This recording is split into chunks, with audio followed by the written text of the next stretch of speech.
fridge comes on as soon as I'm about to make a vlog.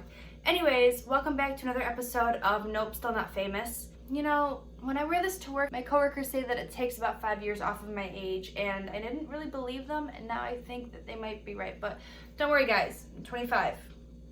Doesn't have anything to do with my maturity level, I don't think. I made 2 index cards for this actually a long time ago, vlogging and streaming, and then when I looked at the back of them I thought, you know, they could probably just merge into one, because how much can you really talk about streaming or vlogging? Basically they're the same thing. You're talking to a camera. The only difference is vlogging is something that you record and edit for future use, and streaming is live and you can actually talk to your fans and your viewers. I love vlogging. I've been doing it for a long time now. I think the very first vlog I made was about why I can't wear high heels. So if you guys haven't seen it, check it out. It's really old. I'm brunette. I look gross because I didn't know how to vlog or use the right kind of equipment or lights. Anyways, that's the past. Let's make something clear. It doesn't matter who you are, where you are, it's always going to be slightly embarrassing to vlog. Whether you're at a restaurant, a store, out in public, people are still going to think you're weird. It doesn't matter if you make millions off of it. You holding a camera and talking to it by yourself or with your friends, still weird. You sitting down at a restaurant and taking a picture of your food first and then posting it online before you take your first bite, weird. I do it. I don't care. It's not something that I get embarrassed by often. I think my biggest roadblock is when I do live stream or vlog. I put it online and everyone can hear my innermost feelings, and then I gotta go to work the next day. And it's weird to think, did they watch it? Do they know more about me than I thought they did? What do they think about me? Is it all weird now? But once you kind of get past that barrier, it's just a lot of fun. I love capturing the moments of my life. We live in a day and age where it's socially acceptable. You know, I went to New York City for the first time and I filmed my America's Got Talent audition, and that's on YouTube, and I will always have that video. I'll always have those memories. Going to the UK and making a vlog between the differences of British and Americans, I had a lot of fun filming that. I had fun filming my tour vlogs and these announcements and releases. I think it's a great way for people to get to know you, and you also get to edit things out that you might not like in post. That's why I constantly cut from one scene to the next, because sometimes I realize probably shouldn't have said that one. So I made a lot of vlogs in the past, and now I think I've gotten a lot better at it. Another issue with vlogging is, are people going to be interested in what you're saying or what you're doing or the song you're writing?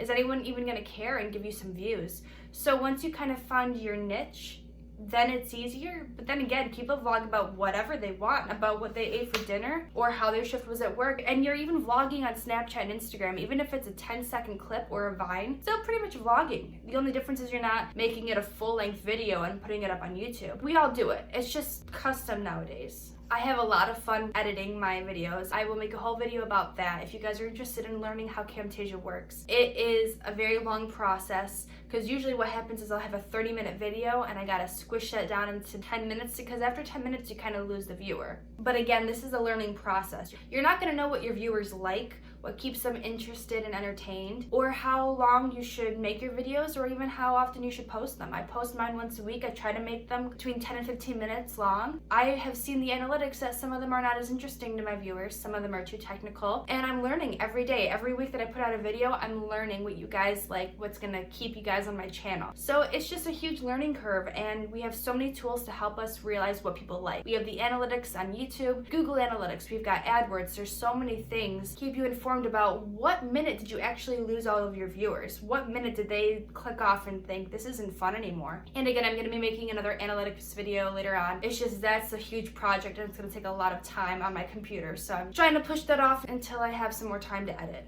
Another one of my favorite things about vlogging is people really do get to know you and they like you more. When I made that video about why I can't wear high heels, if you guys haven't seen it, I'm going to tell you briefly that I have had 5 surgeries in my life. 2 on my club foot when I was born. Club foot is when your Achilles tendon isn't long enough so your whole foot curves inwards. Not only is my left foot smaller and everything smaller on that side, it caused me to have knee problems and scoliosis problems. So then I had scoliosis surgery and I had surgery on both knees, including full reconstruction. And there's this one girl, and we have stayed friends 4 years now, and she asks me advice because she was born with clubfoot too, and she can't wear high heels unless she buys 2 different size pairs, just like I have to do. I probably cried when I saw her first comment, and I think she still watches to this day. She DM'd me and asked me what I do. She said that she had gone a long time thinking that she was the only one with this problem. She saw my video and it made her so happy, and she was asking me all about what stores do I shop at, do I specially order my gym shoes and my heels and everything. That gave me some hope that I'm not the only person out there who has this issue. We became friends because of that, and that's not the only time that people have come out to me saying I had clubfoot too, and my life is affected differently than other people's are. And it's those things that make me really happy when I vlog, when someone understands what I went through at that time, or I helped them. I don't claim to be an influencer in any way. I don't have sponsorships, I don't have brand deals, but basically influencers are supposed to help you out. If some of my vlogs can do that for people, or even my songs, that makes me really happy. So live streaming is different than vlogging, like I said, but in a way it's really similar. You're still talking to the camera. The difference is that you see people's comments coming up as you're talking and you get to answer them. Live streaming is a great way to get new fans almost immediately, honestly, especially in the time of life that we are in now. I think it's great if you can try to make money or fans stay relevant in this day and age. I used to go on Stickam when I was younger, back in high school, middle school. For the most part, I use YouNow, and I really like it because not only do you get to create your profile page, but you get to put all your social media links right on the front of it. So if someone watches you and says, I really like this girl, I really like what they're doing, they can follow you on any social media that you have. That's really cool. I've been on YouNow for a couple hours at a time, and I've made great friends. I've made friends all over the world, in Germany and the UK and Australia. People who at that time that I'm talking or playing a song go onto my Instagram and they follow it, or they follow me on YouTube and then I follow them back. It's such a cool way to make connections all over the world. You don't need to go to that country and play a show for them to hear you and like you and possibly buy your merchandise. It's awesome. I know Twitch is probably better than YouNow. I have not tried it myself yet. My friend actually just made a Twitch account for me. Once I start doing Twitch, I'll probably make another video that's explaining a little bit more about what that's about. But I do like YouNow because as I'm playing guitar, it's a great way for me to, number one, practice my set list. If I've got a show coming up, I just play the entire set list online and people can tell me what they think. They can give me criticism, and my favorite part is when they give me requests. They say, hey, can you play this song?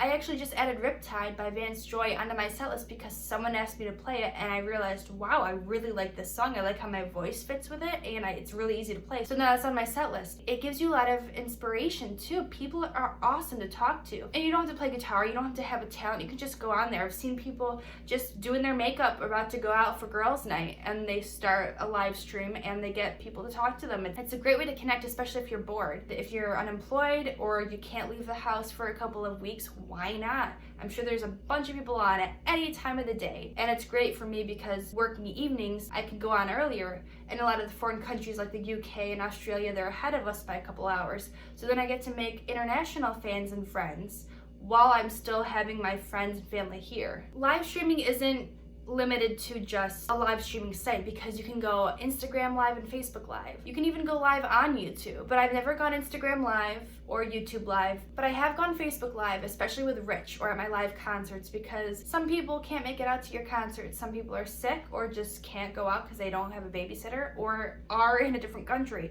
So it's great to have Facebook Live or any of these social media sites that let you go live. You're just broadening your horizon. You're making new fans and friends and connections. You're networking. This day and age is amazing for all of that. We have the world at our fingertips, and I've said it before, but I truly mean it. It's so much easier to get your name and yourself out there nowadays, and I really love all of it. I'm so glad to be a part of this generation where we have this access always and immediately. I think that's pretty much it, honestly. I love vlogging. I love being able to record and edit and post exactly what I wanted to say. I ramble a lot. I say way too much, and then I repeat myself a ton.